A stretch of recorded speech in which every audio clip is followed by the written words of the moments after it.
오늘 우리가 함께 나눌 말씀 사도행전 8장입니다. 사도행전 8장 26절로 40절까지의 말씀입니다. 이 8장의 마지막 단락인데 우리 26절부터 40절까지 우리 모두 함께 한 목소리로 봉독하겠습니다. 주의 사자가 빌립에게 말하여 이르되 일어나서 남쪽으로 향하여 예루살렘에서 가사로 내려가는 길까지 가라 하니 그 길은 광야라. 일어나 가서 보니 에디오피아 사람 곧 에디오피아 여왕 간다게의 모든 국고를 맡은 관리인 네시가 예배하러 예루살렘에 왔다가 돌아가는데 수레를 타고 선지자 이사야의 글을 읽더라. 성령이 빌립더러 이르시되 이 수레로 가까이 나아가라 하시거늘 빌립이 달려가서 선지자 이사야의 글 읽는 것을 듣고 말하되 읽는 것을 깨닫느냐 대답하되 지도해 주는 사람이 없으니 어찌 깨달을 수 있느냐 하고 빌립을 청하여 수레에 올라 같이 앉으라 하니라.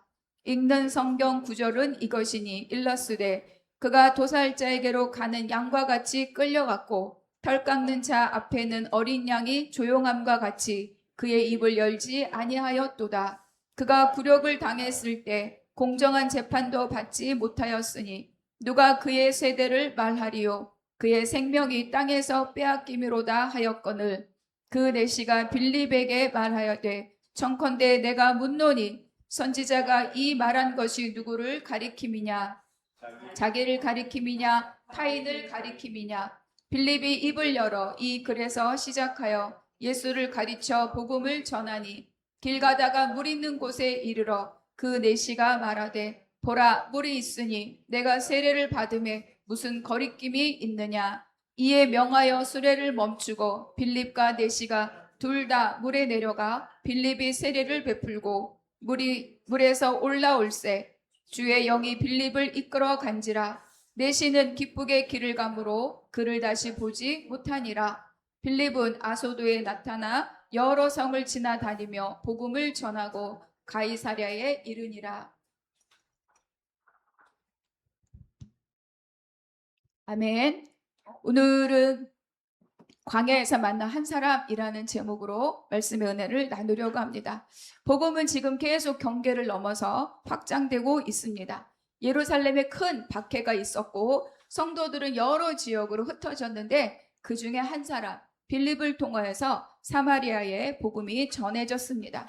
이 사마리아 땅은 유대인들이 마주치기도 싫어하는 사람들이며 또 지나가 땅을 밟기도 싫어하는 그러한 땅입니다.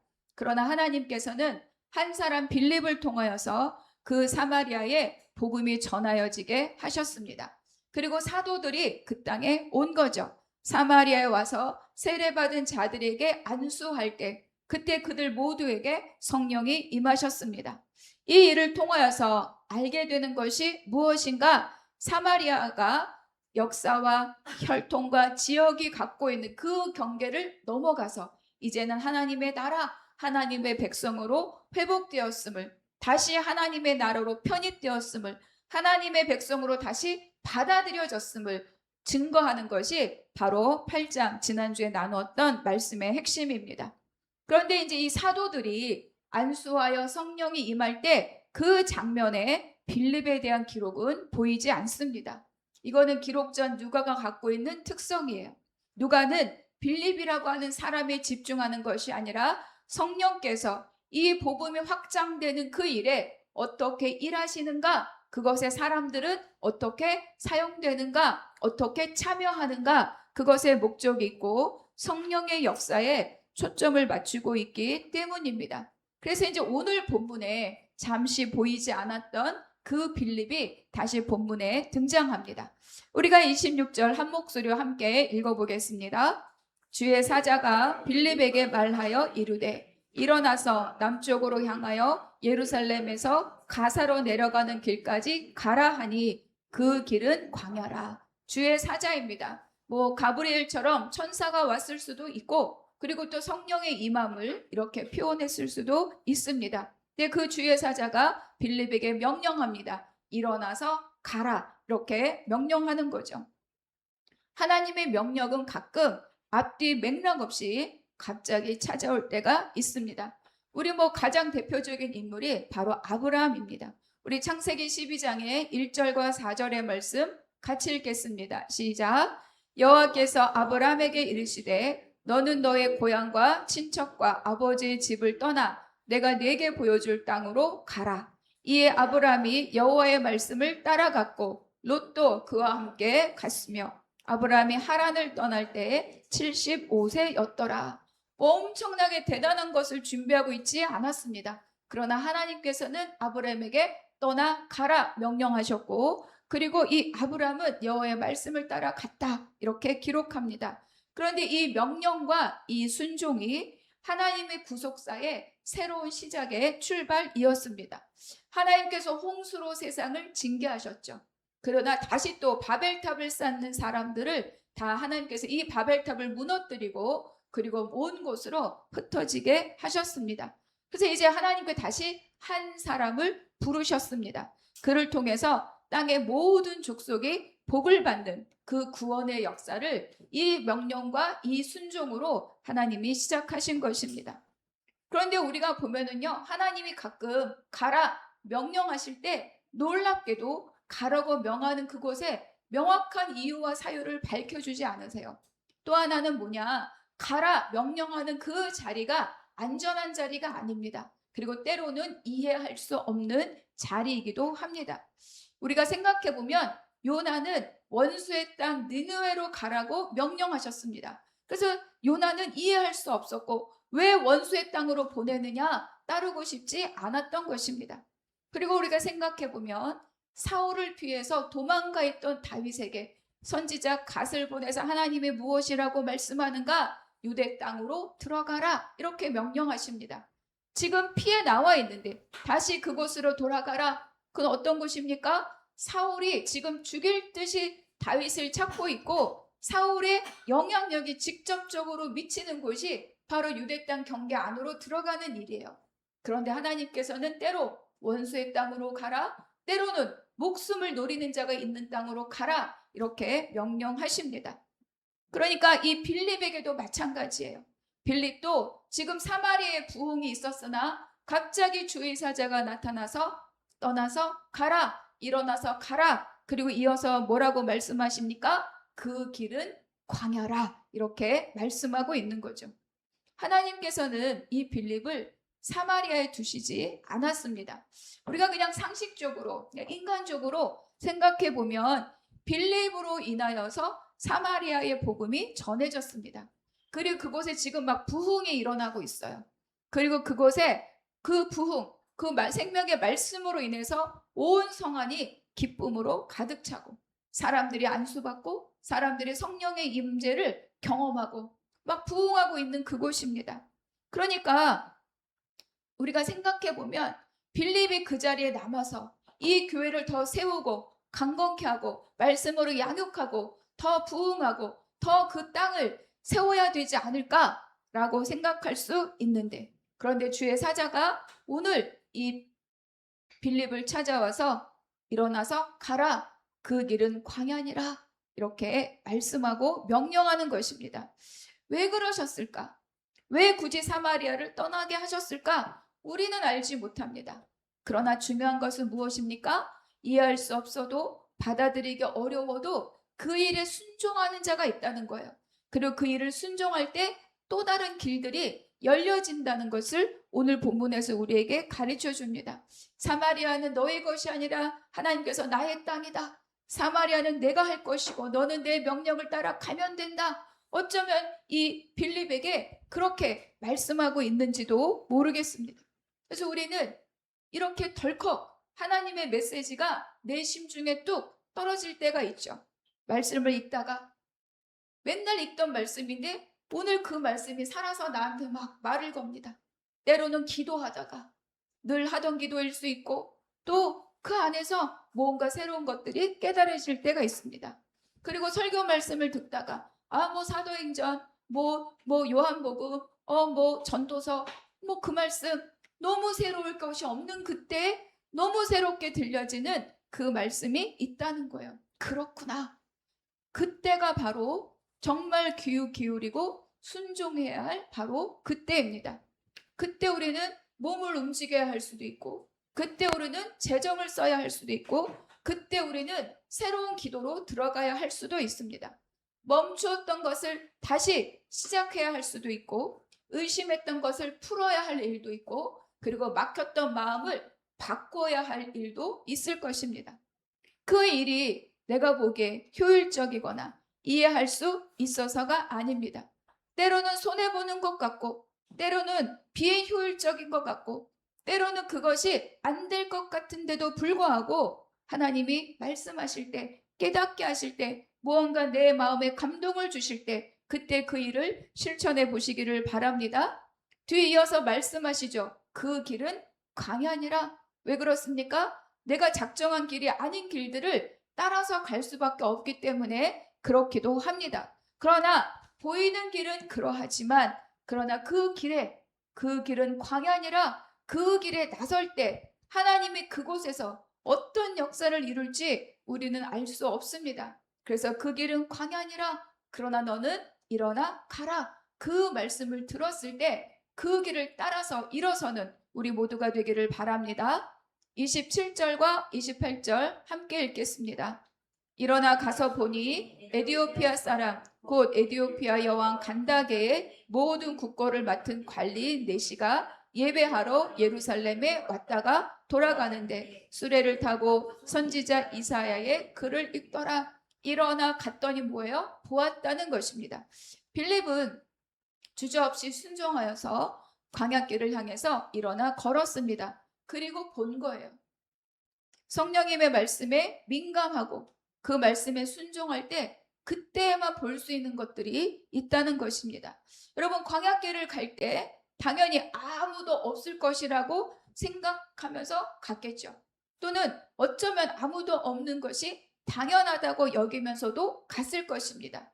그곳에서 누구를 만날 수 있을까라는 기대가 없었을 수도 있어요. 그러나 성령께서 말씀하셨고 빌립은 순종하였고 그곳에서 한 사람을 마주하게 됩니다. 그 사람이 누구입니까? 에디오피아 여왕 간다게의 모든 국거를 맡은 관리인 네시. 길게 이 사람의 신분과 출신에 대해서 기록하고 있습니다. 네시였고 에디오피아 사람이었고 국거를 맡은 고급 관리입니다. 여기서 간다게라고 하는 것은 여왕의 이름이 아니라 왕의 칭호입니다. 그래서 가이사 또 바로 이런 것들이 다 왕을 지칭하는 명사인 것처럼 간다게도 바로 이 여왕을 호칭하는 칭호인 거죠. 그러니까 이 사람은 권력도 있고 재물도 있고 그리고 책을 펼쳐서 읽을 만큼 학식을 갖춘 그런 사람입니다. 그런 사람이 예배하러 예루살렘까지 왔다가 지금 자기 나라로 돌아가는 길 가운데에 있습니다. 그러니까 아마도 이 사람은 바로 이 유대교에 대하여서 또 하나님에 대해서 관심이 있거나 어쩌면 유대교로 개종한 이방인 중에 한 사람일 수도 있습니다. 근데 우리가 이 사람의 조건을 길게 설명한 것을 보았을 때 발견되는 두 가지 장벽이 있죠. 무엇입니까? 하나는 이방인이라는 것이고 또 하나는 그가 넷이라는 것입니다. 그러니까 이방인 에디오피아 사람뿐만 아니라 이방인들은 유대인들이 정말로 함께 있을 사람이 아니라고 생각하잖아요. 같이 밥 먹는 것도 범죄인 것처럼 싫어하는 것이 바로 이 이방인들입니다. 에티오피아라는 말의 뜻은요, 검은 피부, 햇빛에 그을린 얼굴 이런 뜻을 갖고 있어요. 그러니까 그런 검은 피부를 가진 이방인. 이 사람들이 쉽게 다가가기 어려운 조건을 가진 것이 바로 이 사람입니다. 더구나 그는 어떻습니까? 내시입니다. 내시라고 하는 것은 우리 잘 알고 있는 것처럼 선천적이든 후천적이든 생식 기능이 없는 그런 고자를 의미합니다. 신명기 23장에 보면 고환이 상한 자나 음경이 잘린 자는 여호와의 총회에 들어오지 못하더라 이렇게 기록하고 있어요. 그러니까 모세오경에 이 율법이 있는 거예요. 그렇기 때문에 빌립의 입장에서 보면 이 사람을 가까이 하기 어려운, 그럼에도 불구하고 이 사람은 어때요? 우리가 생각하는 경계 밖에 놓여있는 또 다른 한 사람이라는 거예요. 그러니까 민족적으로만 이방인인 것이 아니라 하나님의 약속으로 보았을 때도 그 경계 밖에 서 있는 한 사람이라는 겁니다. 그 사람을 지금 성령께서 빌립을 보내어 마주하게 하셨습니다. 우리가 29절 함께 읽겠습니다. 성령이 빌립더러 이르시되 이 수레로 가까이 나아가라 하시거늘. 그냥 간 것뿐만 아니라 이 수레로 가까이 나아가라 이렇게 명령하십니다. 빌립이 이 일을 다시 또 행하는 거예요. 광야길로 가는 것뿐만 아니라 마주한 이 사람에게 가까이 가라는 주의 명령을 또 따라 순종합니다. 성령의 말씀에 순종하여서 이 수레로 가까이 다가가고 있습니다. 우리 30절과 31절 함께 읽겠습니다. 시작. 빌립이 달려가서 선지자 이사야의 글 읽는 것을 듣고 말하되 읽는 것을 깨닫느냐? 대답하되 지도해주는 사람이 없으니 어찌 깨달을 수 있느냐 하고 빌립을 청하여 수레에 올라 같이 앉으라 하니라. 그 빌립은요, 이 말씀을 듣자마자 수레에 가까이 가라 말씀을 듣자마자 달려가는 거예요. 그럴 수밖에 없죠. 수레는 속도가 있잖아요. 그러니까 만약에 이방인인데 넷인데 이런 것을 생각하면서 머뭇거렸다면 이 수레를 어떻습니까? 놓치고 말았을 것입니다. 그래서 빌립은 말씀을 듣자마자 달려가서 이 수레에 가까이 다가갑니다. 이 책을 그가 책을 읽는데 보니까 이사야라는 책이에요. 우리는 지금도 막 읽으면 이해 안 되는 책이죠. 이사야를 읽고 있었고 그래서 그 책을 깨닫느냐 물었더니 알 수 없다라고 말하고 그리고 수레에 청하여서 올라 같이 동행하게 하죠. 그런데 빌립이 이것도 거절하지 않습니다. 기꺼이 거절하지 않고 그 수레에 함께 동행합니다. 여러분 빌립의 이 행동이 쉬운 일이 아닙니다. 그러니까 그가 갖고 있는 일반적인 유대인들이 갖고 있는 사고 안에서 이 말씀대로 따라서 행하는 것은 굉장한 자기 부인의 일입니다. 물론 이 빌립은 헬라파 유대인이었습니다. 그러나 우리가 생각할 것이 뭐냐? 사도 바울을 끝끝내 따라다니면서 회방한 자가 헬라파 유대인들이에요. 그러니까 빌립은 지금 어떤 말씀과 성령에 충만하고 그리고 또 사마리아의 복음이 전해지고 그 사마리아 땅에 하나님의 역사하심을 보면서 그의 마음 가운데 어떻습니까? 성령님의 일하심을 직접 보고 깨달은 자라는 겁니다. 그래서 직접 가서 동행하고 접촉하는 것조차 거리끼지 않고 그 수레에 함께 동행할 수 있었습니다. 하나님께서 말씀과 성령이 충만할 뿐만 아니라 혈통과 경계를 넘어 복음을 전하고 성령의 역사를 경험한 이 빌립의 열린 마음, 열린 생각 이것들을 하나님께서 지금 사용하고 계십니다. 닫혀 있으면 어렵습니다. 우리가 넓은 시야로 그러나 복음의 중심을 가진 그 눈으로 상황들을 볼 수 있는 지혜가 있기를 바랍니다. 그래서 우리는 잠시 빌립을 놔두고 또 다른 한 사람을 조망해 보려고 합니다. 이방인이고 그리고 내시인 한 사람입니다. 여러분 이 사람이 지금 어때요? 수레를 타고 가고 있는데 유대인들도 쉽게 구할 수 없는 성경, 두루마리 성경을 손에 들고 갑니다. 여러분 유대인들도 필사 이 성경을요 가질 수가 없어요. 가격이 어마어마합니다. 유대인들조차도 안식일에 한 번 회당에 들어가서 그리고 서기관이 출납하여서 그리고 회당장에 읽어줘야 들을 수 있는 게 이 성경 말씀이에요. 그런데 이 사람은 두루마리 성경을 들고 지금 고향으로 돌아가고 있습니다. 겉모습은 화려합니다. 권력도 있고 권세도 있고 또 지위도 있고 그러니까 화려해 보이죠. 그러나 이 사람은 여전히 지금 어떻습니까? 뭔가 막혀있는 알 수 없는 경계 밖에 서 있는 한 사람이라는 거예요. 여러분 에티오피아에서 그리고 이 예루살렘까지 가는 길은 그렇게 쉬운 길이 아닙니다. 제가 이렇게 검색해 보니까 그 당시 교통수단을 이용하면 갈 때 3, 4개월, 올 때 3, 4개월 그리고 가자마자 찍고 오는 게 아니잖아요.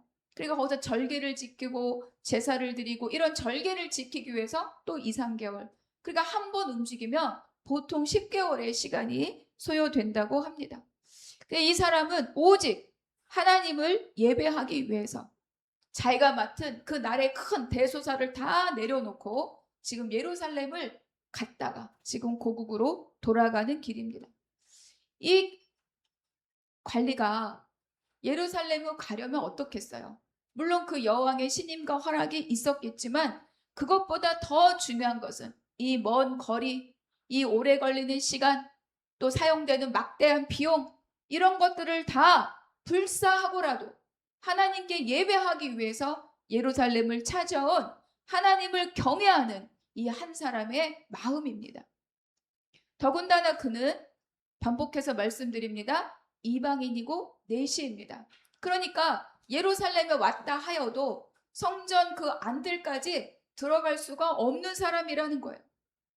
그는 이방인이고 내시였기 때문입니다.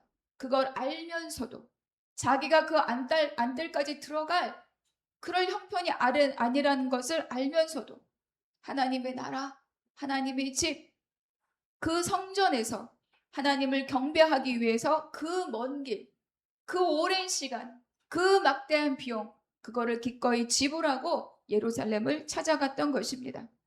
그리고 돌아올 때는 두루마리 성경을 들고 옵니다. 말씀을 들고 오는 거예요. 안타깝게도 그러나 읽어도 그것이 무엇인지 알 수 없는 그런 상황이었습니다. 여러분, 갈 때는 성전 안뜰에 들어가지 못하고 올 때는 말씀을 읽으나 알지 못하는 이 상황, 그럼에도 불구하고 이 내시의 행동은 하나님을 향한 그 갈망을 우리에게 보여줍니다. 그러니까 이 갈망이 하나님을 알고 싶고 말씀을 알고 싶고 하나님께 예배하고 싶은 이 갈망이 이 사람을 모든 것을 불사하고라도 그 길을 가게 만드는 사로잡힌 바로 한 사람입니다. 자기를 예배조로 온전한 예배조로 받아들여주지 않는 그곳에 그렇게 가고 싶을까요? 읽어도 알 수 없는 그 말씀을 그렇게 수레에 앉아서 이것을 읽고 싶었을까요?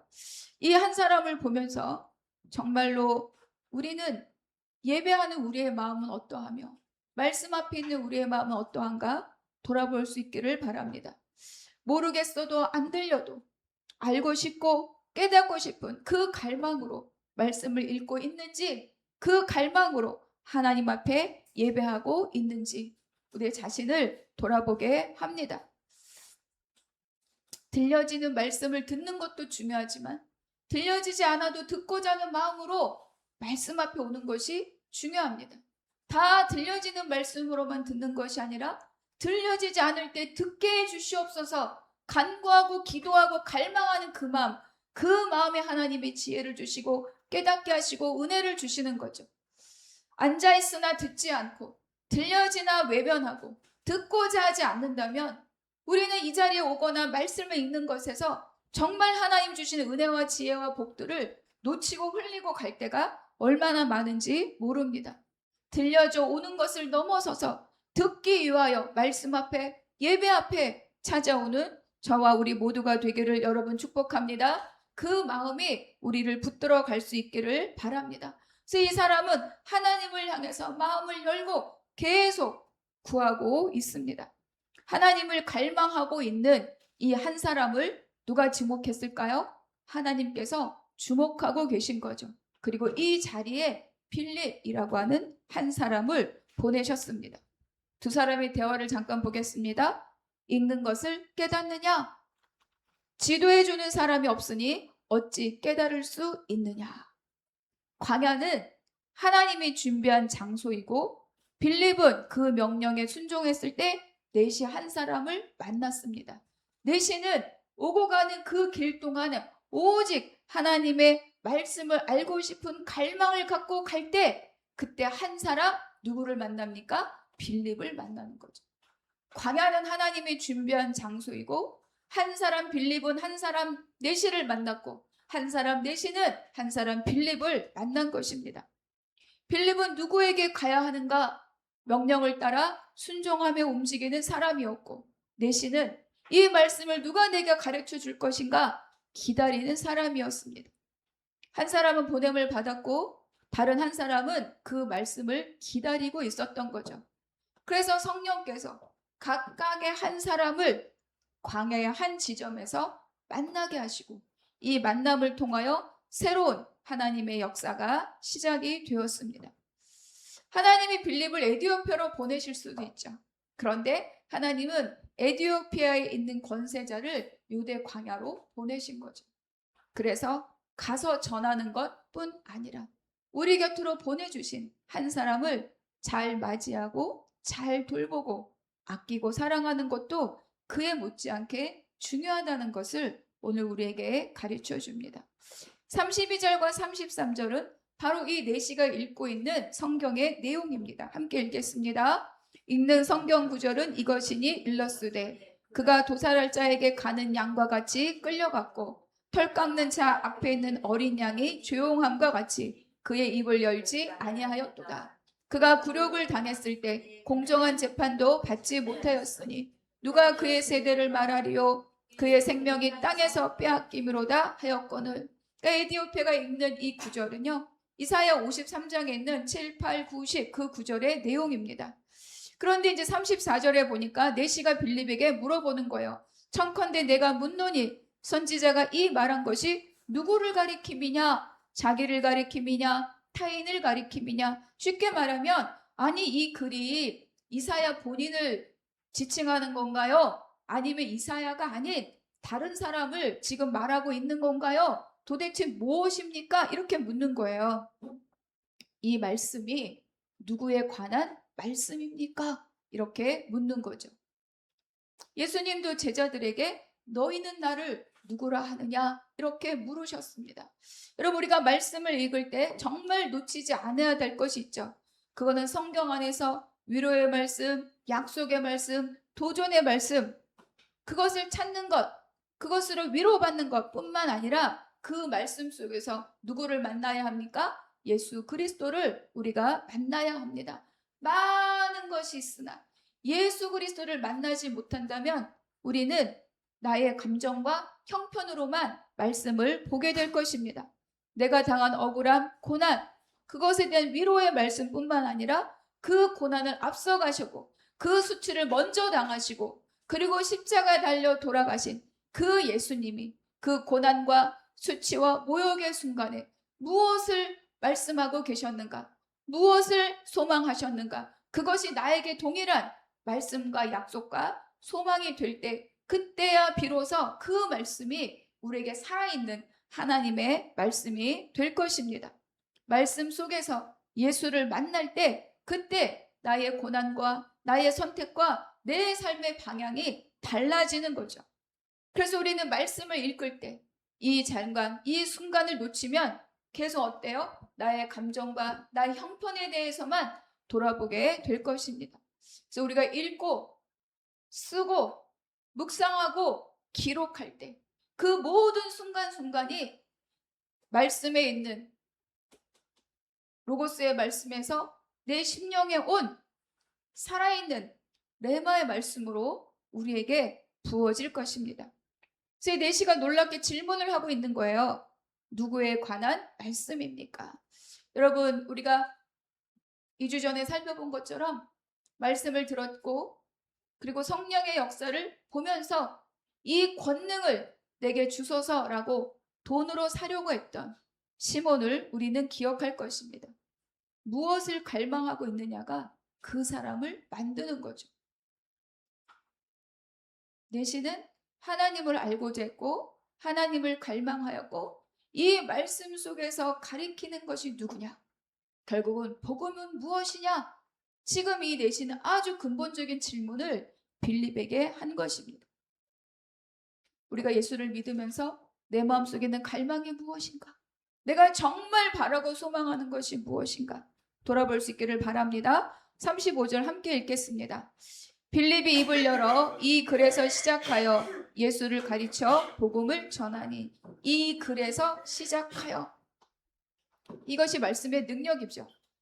이건 빌립은 자기 경험, 또 사마리아에 있었던 놀라운 역사 이런 거를 말하지 않아요. 이 글에서 시작하여. 지금 이 에디오피아 내시가 묻는 그 말씀 거기로부터 시작하여서 예수 그리스도를 전합니다. 도살장에 끌려간 그 어린 양이 우리가 믿는 예수 그리스도입니다. 입을 열지 않고 고난받은 종이 우리가 믿는 예수 그리스도입니다. 불의한 재판을 받고도 생명을 빼앗긴 분이 우리가 믿는 예수 그리스도입니다.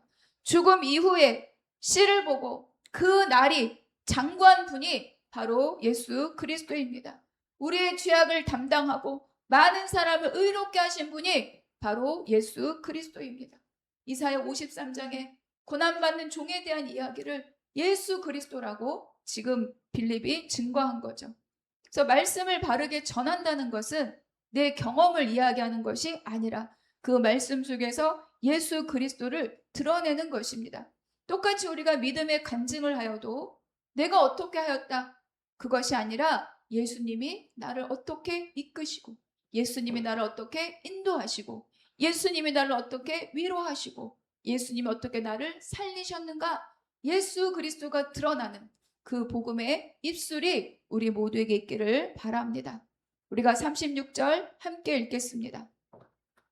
길 가다가 물 있는 곳에 이르러 그 내시가 말하되 보라, 물이 있으니 내가 세례를 받음에 무슨 거리낌이 있느냐. 거리낌이 있느냐, 나를 막을 것이 있느냐, 세례를 받지 못할 이유가 있느냐, 금할 이유가 있느냐, 이런 뜻입니다. 그럼 여러분, 우리는 무엇이라고 대답해야 되죠?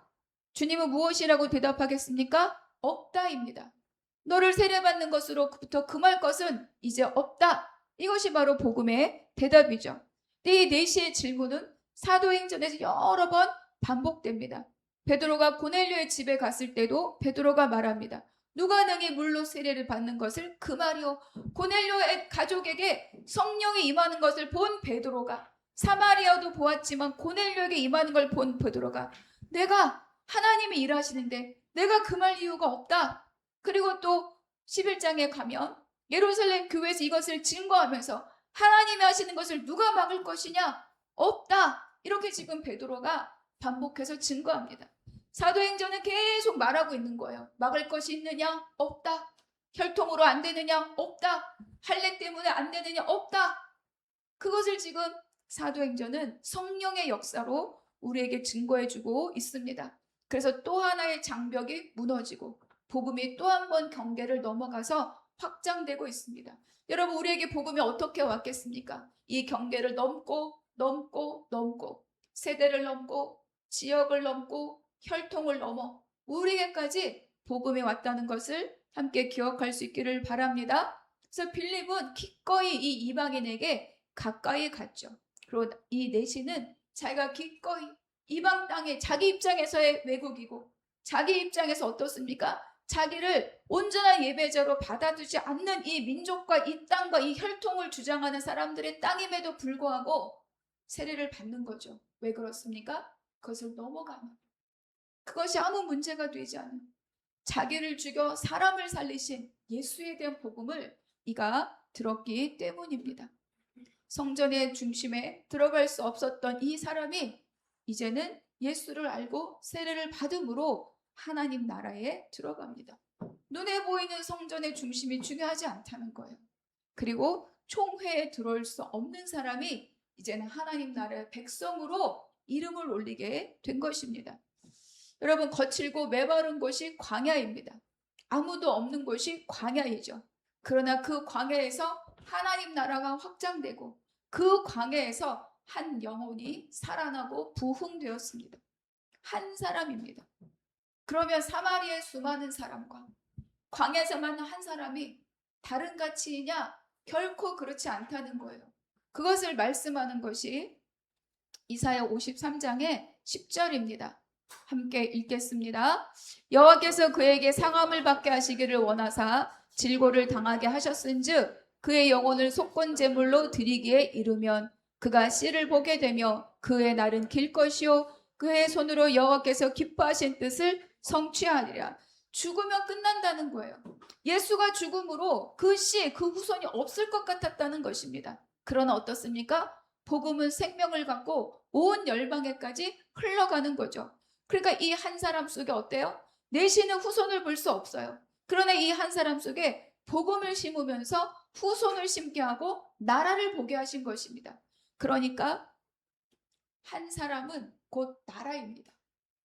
사마리아에 있는 수많은 사람과 비교하여 열등하지 않다는 거예요. 그 한 사람이 발견되고 그 한 사람을 만나게 하시고 그 한 사람 안에 나라를 심어 놓으셨다는 것을 오늘 본문이 우리에게 가르쳐 줍니다. 저와 여러분이 그 한 사람입니다. 여러분의 가정과 여러분의 일터, 여러분의 관계된 모든 일들, 이 지역 안에서도 저와 여러분이 바로 그 한 사람임을 기억할 수 있기를 바랍니다. 38절 함께 읽겠습니다. 이에 명하여 수레를 멈추고 빌립과 내시가 둘 다 물에 내려가 빌립이 세례를 받고, 여러분 세례를 받았습니다. 세례는 무엇이죠? 예수 그리스도와의 연합입니다.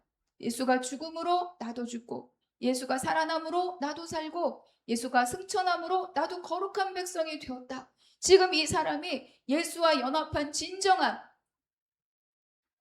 예전에 너희는 멀리 있던 자였으나 지금은 예수 그리스도인하여 가까운 자가 되었다. 바로 이 내시가 그러한 자가 되었다는 거죠. 39절 함께 읽습니다. 둘이 물에서 올라올새 주의 영이 빌립을 이끌어 간지라. 내시는 기쁘게 길을 가므로 그를 다시 보지 못하니라.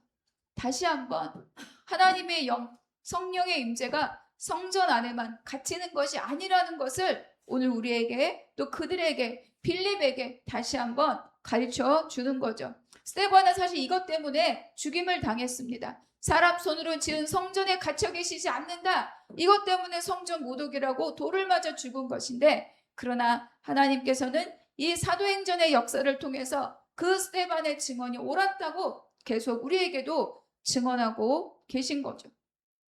그래서 하나님은 예루살렘에만, 사마리아만 그렇지 않다는 것을 말씀해주고 있습니다. 그리고 광야에서도 역사합니다.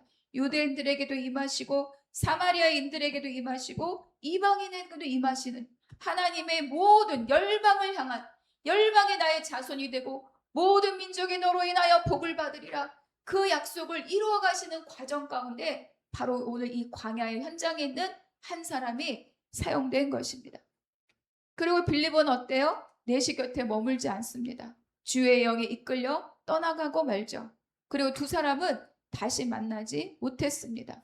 그러나 내시는 어때요? 기쁘게 그 길을 갔다라고 기록합니다. 그는 말씀을 알았고 예수님을 알았기 때문입니다. 기쁘게 가서 그가 어떤 삶을 살았을지 우리는 다 말씀에서 확인할 수는 없으나 정말로 하나님으로 충만한 그 삶이 어떠했을지, 그로 인하여 그의 영원한 그의 백성들, 그의 후손들이 그 땅에 씨앗으로 뿌려졌을 것입니다. 여러분, 오늘 말씀이 우리에게 가르쳐 줍니다. 처음에는 어때요? 광야길이었습니다. 그러나 이제는 모두가 기쁨의 길을 걸어가고 있습니다. 길 자체가 바뀐 것은 아닙니다.